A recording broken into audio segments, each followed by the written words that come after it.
Good morning, I'm Lisa from Mythical Witchery. Welcome to my channel, and if you've been here before, welcome back. Today I'm doing a flip through and a review of the Tarot of the Moon Garden. Now this is a re-release of a deck that was first published in 1998 by US Games. I had that deck. That was so long ago. Oh my gosh, so long ago, like, well, 26 years ago. And I remember not connecting with it terribly well. I used it a few times, put it on my shelf, and that was it. If I remember correctly, it came in a little tuck box, had just a basic little white book. The images seemed really soft to me, a little bit blurry, maybe. It had white borders. I'll show a few examples of what those cards looked like on the screen. This new edition, however, oh my goodness, the improvements. This is what a re-release should look like. Incredible. So this is by Karen Marie, and I believe this is pronounced Swakart. As I said, published by US Games. I paid about £30 for this, and I think it goes for about $30 US on Amazon.com, if I recall correctly. So it comes in this box, which is a two-piece box. You see it's got this little indentation, not indentation, but I don't know what you'd call that, a little thing. And this is the back. So we'll just read that. Tarot of a Moon Garden delivers its arcane secrets on the wings of dragonflies, butterflies, angels, and fairies. Unicorns and dolphins bring insightful messages in this borderless deck that weaves together tarot symbolism, mythic expression, elemental magic, and the reflective phases of lunar energy. In the 192-page lushly illustrated companion book, Karen Swakart presents meditations, readings, and rituals, along with detailed descriptions of each tarot card to augment their symbolic meanings. It's a really lovely box, sort of a matte finish. Oh, Jelly Bean, he's quite glad to be here. And looks, it's a really nice presentation, certainly much better than it was years ago. Okay, that's enough, Jelly Bean. So that's the inside of the box. It's got this lovely purple color. This is the guidebook, which we'll look at in a moment. It comes with this fold-out thing. We used to see this a lot in decks years ago, not so much anymore, but this is a spread that's been designed for use with this deck, although you could use this with probably any deck you want, based on the wheel of the year, and it can also be found in the guidebook as well.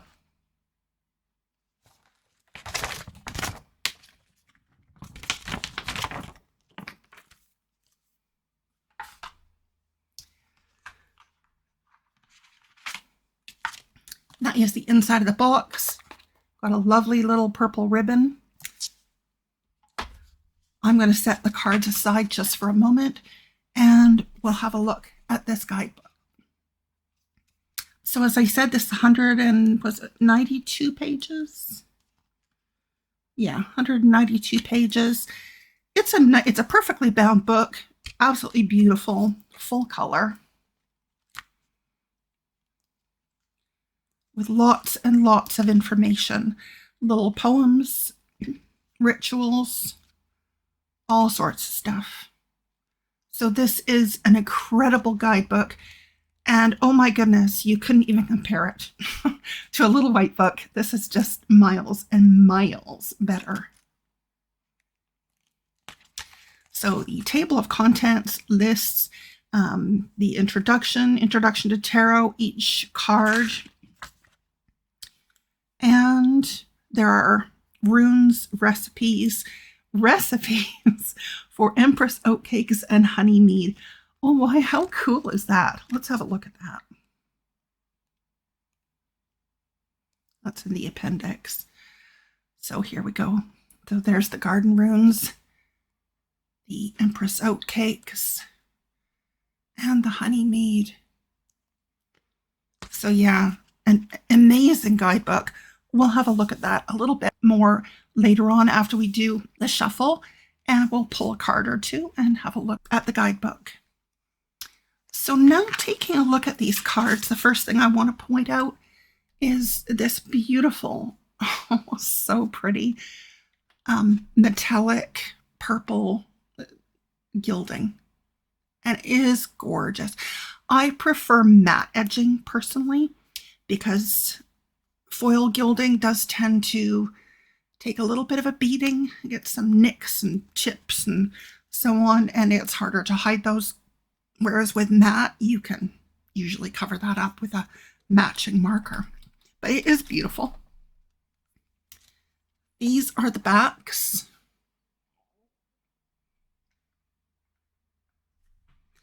Gorgeous, gorgeous backs. So the cardstock itself, just talk about that for a moment. It's a decent cardstock. It's a little bit thin, but that's okay because it's easy to shuffle. It has, oh my, a linen finish. And I don't know if you'll be able to see the linen or not, but it is definitely linen. Now, this is a really interesting form factor, I guess, of these cards. What they've done is they have cut off the borders. Used to have a white border. And actually, I think the backs used to be white, if I recall correctly. I'll show an image anyway on the screen and we can compare. I'll just move that to the side. And then I'll put the other one up next to it and you can see how it's different. As far as measurements go, I'll measure in Imperial first. So it measures 2.5 inches by just under 5 inches. So it's like 4 15/16. Or in metric, that would be a little over 5.5 centimeters by about 12.5 centimeters.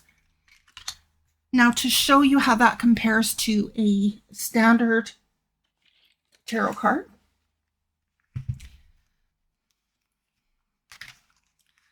this is a lovely little bag that my good friend Opal made for me, and I keep my standard deck inside of this bag. Okay, so this is just a basic Rider-Waite-Smith deck, and to compare sizes, you can see that it is narrower by quite a bit and longer by a little bit.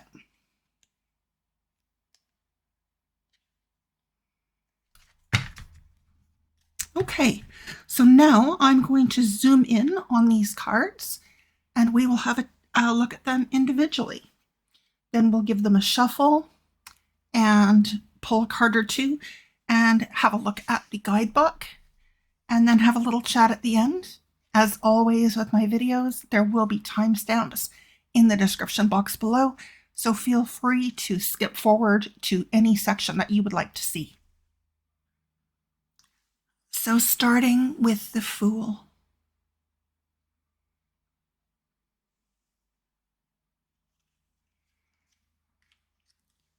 The Magician.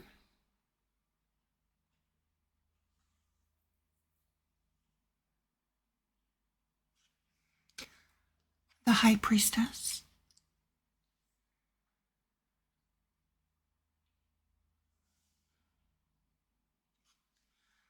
The Empress.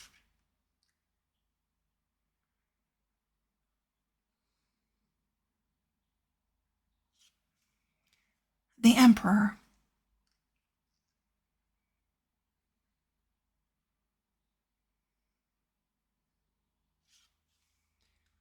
The Hierophant.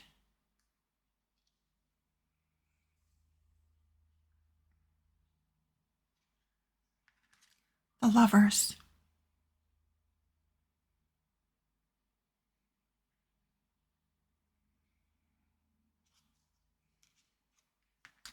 The Chariot.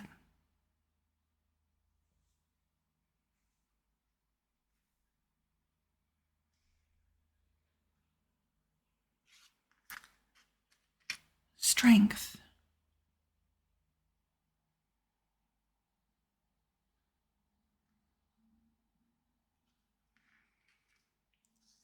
the Hermit,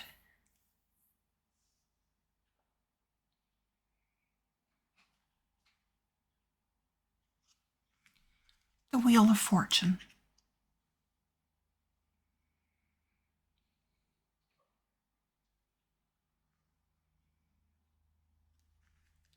Justice,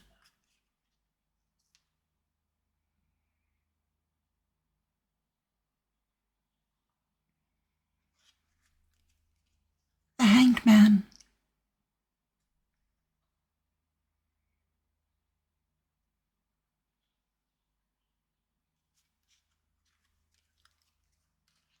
Death,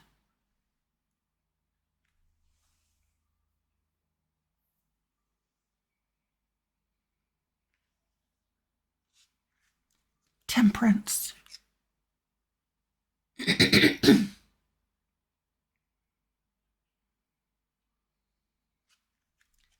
Devil,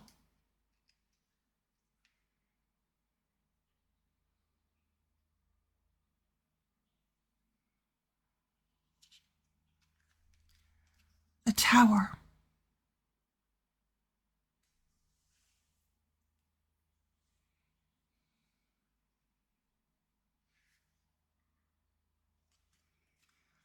the Star,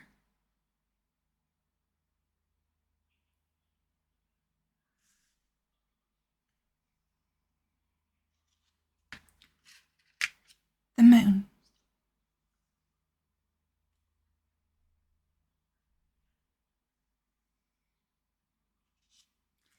the Sun,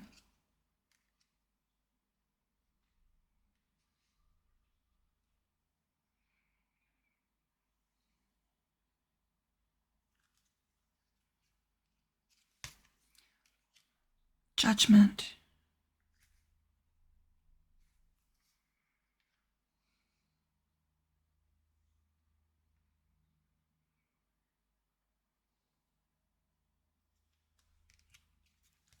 the World.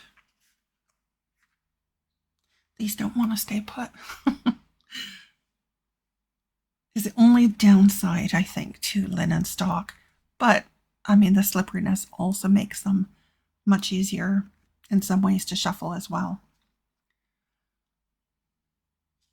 And moving into the wands or the staffs in this deck.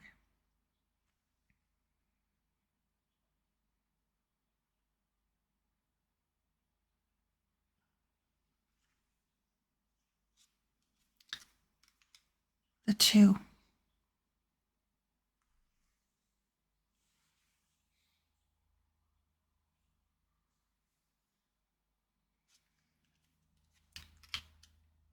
Three of Staffs or Wands.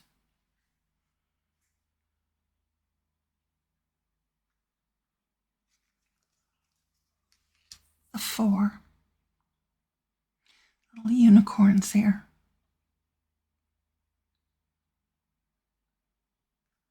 It has such a whimsical feel to it. The Five. It's very gentle. Very, very gentle.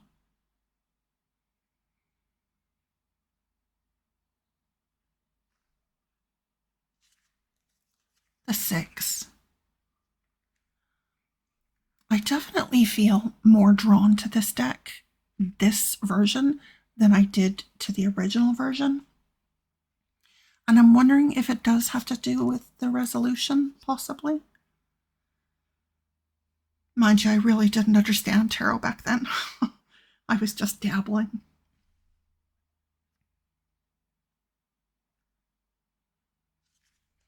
And I don't think it's maybe the best deck for a beginner, although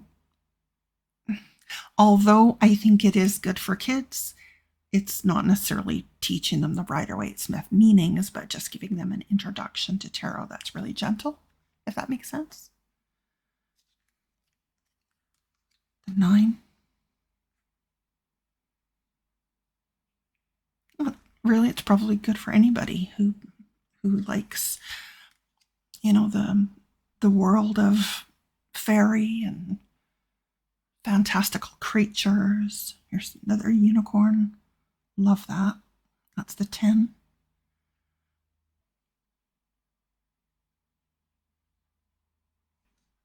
Still a really beautiful deck. The page.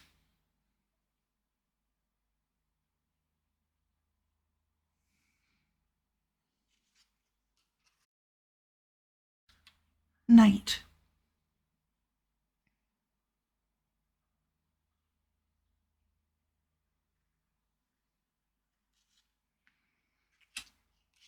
Queen.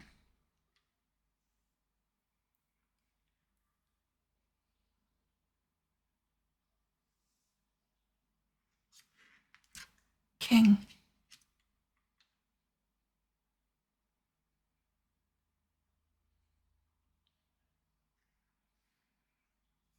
And moving into the cups. So pretty.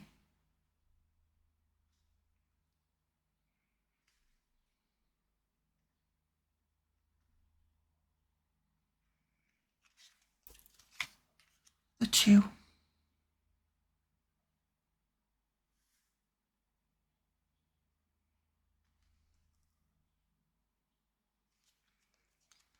Three of Cups.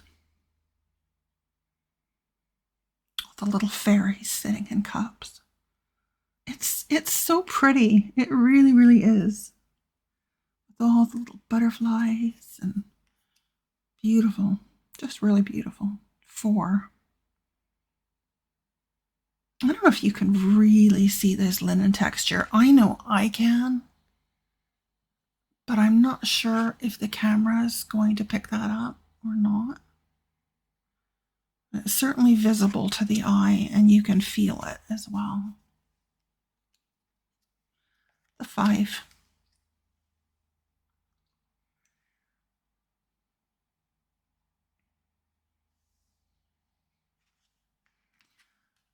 Six of Cups.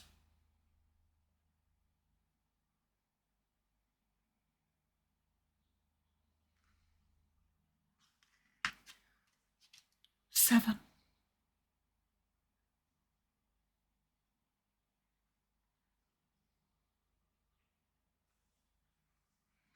Has a real dreamlike quality. 8 of Cups.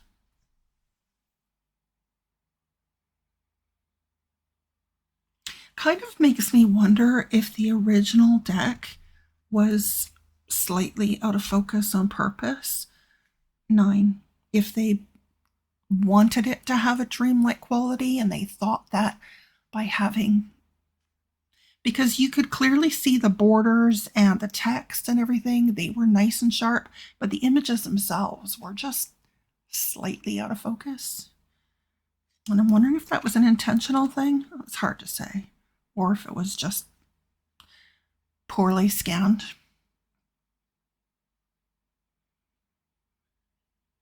This is certainly a huge improvement as far as image quality goes. Well, everything about it is a huge improvement. Page of Cups.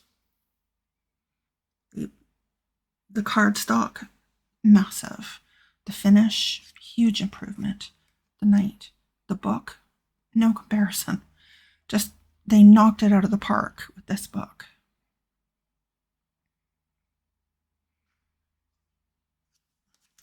Queen of Cups. Here I'm giving my final thoughts. Oh, it's okay. King of Cups. These are normally the kinds of things that I save for the end after I've done the shuffle and moving into the swords.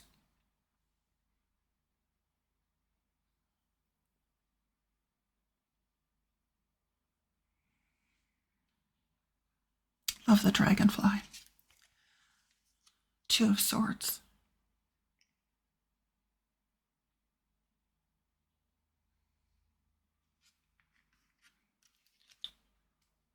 3 of Swords.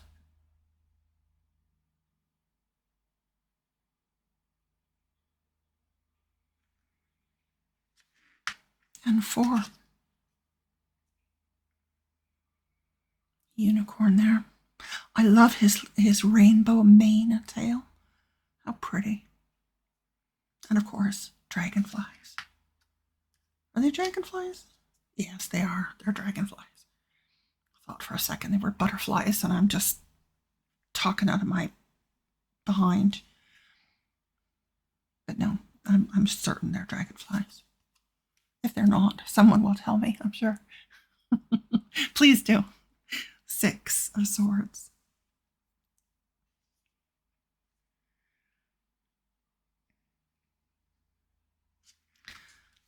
7.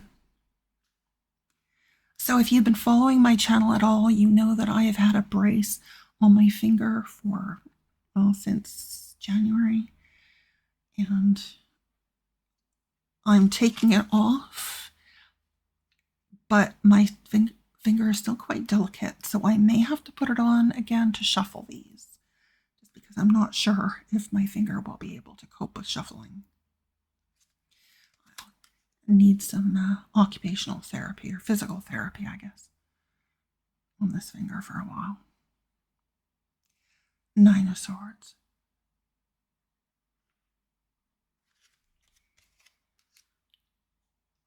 10.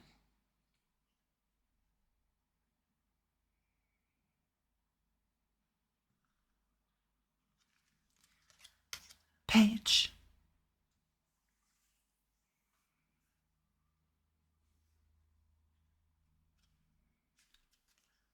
8.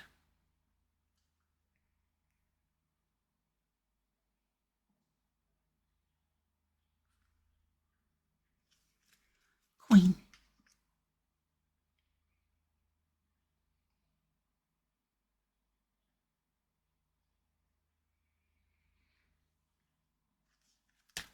10. The King of Swords.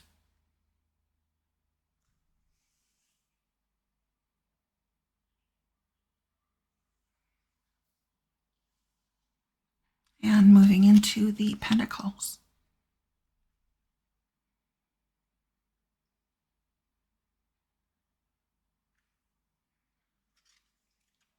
The 2.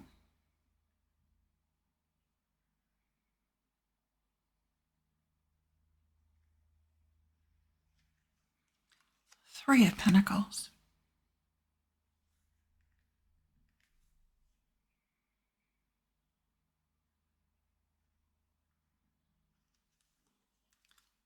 4.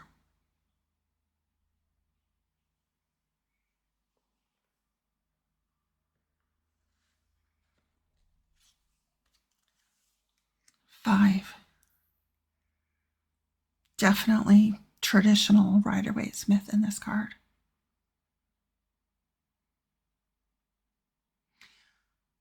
That's really pretty. 6 of Pentacles.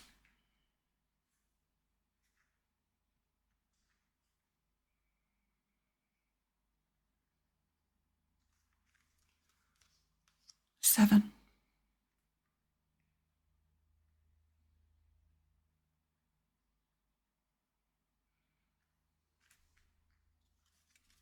8. Straighten those a bit.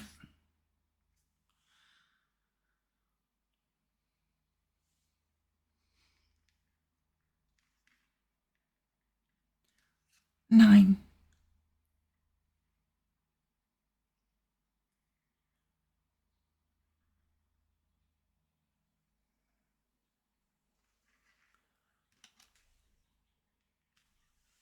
10 of Pentacles.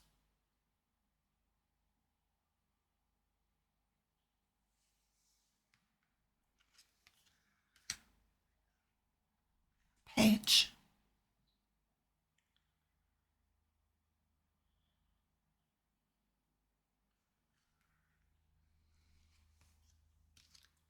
9.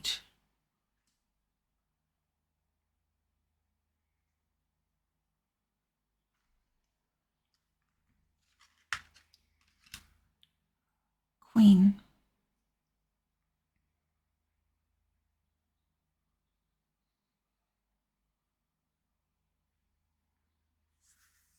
and the King.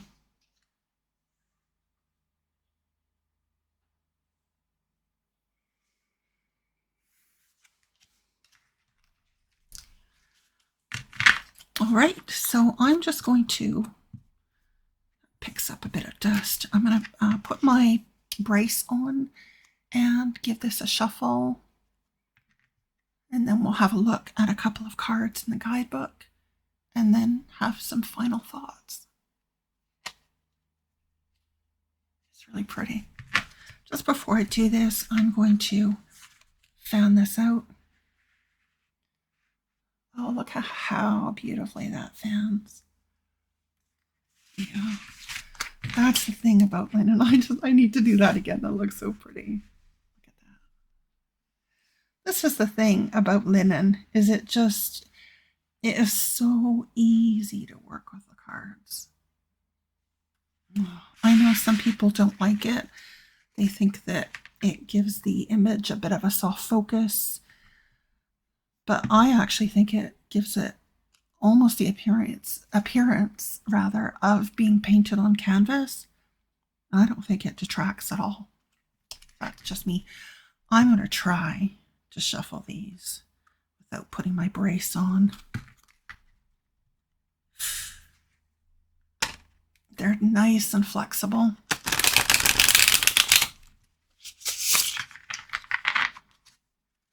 Really flexible.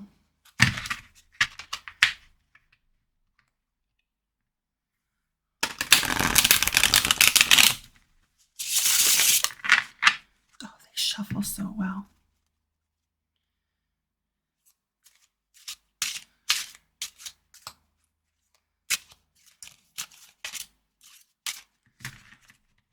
Yeah, it's a lovely, lovely shuffle. I'm going to be using this deck this week for my cards in a cuppa for the entire week. I do cards in a cuppa every day, well, Monday through Friday, every week. And I try to do a flip through of the deck and then use that deck for the rest of the week. That helps me, use the decks that I've got, because I do have a lot of decks. And it's nice to be able to use, oh, that hurt, to use my decks regularly. So how pretty is that? Okay, so let's have a look at a couple of cards in the guidebook and just see how the guidebook handles them. I'm just going to zoom out my camera a bit.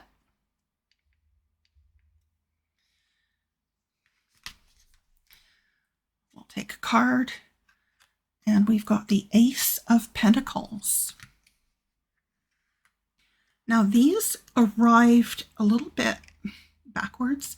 So they were sorted with the kings at the top and the aces at the bottom. And I think the seats were changed around a little bit as far as the order that they arrived, but I've just put them in the order that I'm most familiar with. So this is the guidebook entry for the Ace of Pentacles. And it says the rendering. Pegasus pauses in his flight to ponder in mystical delight the globe of wonder in his sight. On the satellite of violet magic bright, a pentagram of spirit light, air and water, earth and fire, every element of desire. And the reading. With the Ace of Pentacles comes every happiness, health, wealth, love, creativity, contentment, and bliss are the qualities of its dynamic manifestation. The elements of magic are common threads woven through all of creation in the tapestry of life, or the endless knot of the pentacle or pentagram. The seeker needs only to know their desire and make conscious its weaving to see it realized. This is the lightest card of the tarot, but it is woe to the sensate or greedy. And the ritual. The fourth in the magical collection of tools is the pentacle or disc. It is the North Star in ritual magic, the point of reference in the material by which we are guided. It is of the earth, as are we, and so shall we return when the spirit has cast us aside. The energy of this element both stabilizes and grounds. It also provides us with the matter for our will or intent to shift into shape or form. The pentacle itself provides a diagram or magical roadmap to direct the powers of the elements as they interlace with the spirit and its magical intent.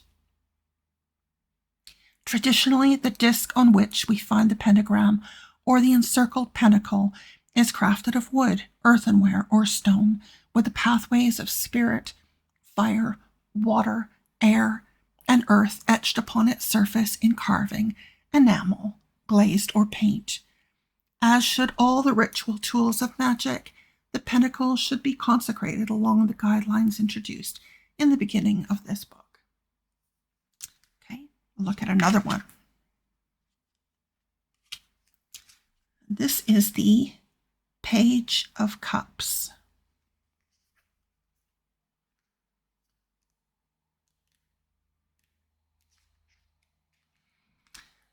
And here's the entry. And this reads, the rendering.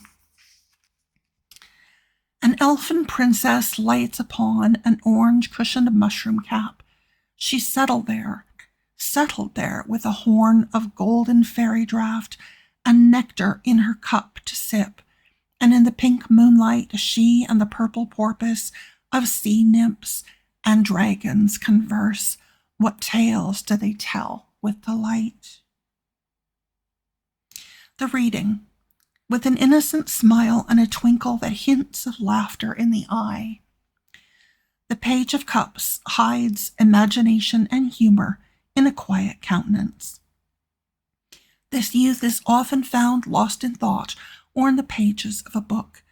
Her reflective moods provide creative solutions and insights worthy of many years. The seeker will find her presence both comforting and stimulating. In its darkest aspect, this card may reflect a lack of sincerity surrounding the seeker, either in his or her own actions or those of another in regards to him or her. Do not be distracted or seduced by this insincerity. The ritual. Brew a cup of peppermint tea and read your favorite fairy tale out loud. If you do not recall a treasured tale from childhood, ask friends for suggestions or go browsing in a library or bookstore.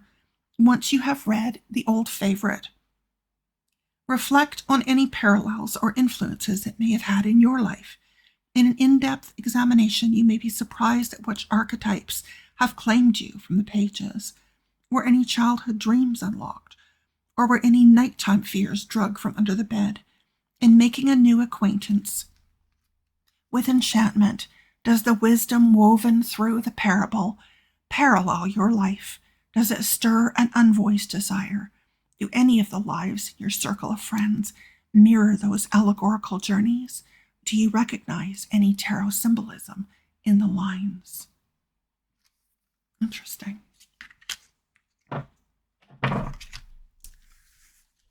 Okay, so this is the Tarot of the Moon Garden 2024 edition.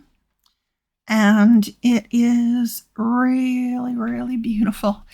I definitely connect more with this than I did the original version. Oh, Jelly Bean. Oh, you want to cuddle, don't you? Oh, he's climbed up on me. And yeah, I love it. I think it's really beautiful. I love the quality of the cardstock, the production quality of the entire kit is just outstanding. Outstanding. Love the guidebook. He's got himself worked right into a big cuddle here. The guidebook is great. The gilding is pretty. The cardstock, oh, is a dream to work with. I'm just delighted. Absolutely delighted with this. So what do you think? I'd love to hear your thoughts. Is this a deck did you have the original deck? And if you did, have you purchased the new one? Are you thinking about it? I'd love to hear what you have to say. Please share your thoughts, your opinions in the comments down below. I read and respond to absolutely everything. Thank you so much for joining me today. I hope that you enjoyed this flip through. I look forward to seeing you again. Please give this video a like if you found it useful or interesting at all. Subscribe to my channel if you haven't already, and hit the notification bell if you'd like to be notified of my upcoming videos. I appreciate you joining me today. Until next time, may love and laughter light your days. Bye for now.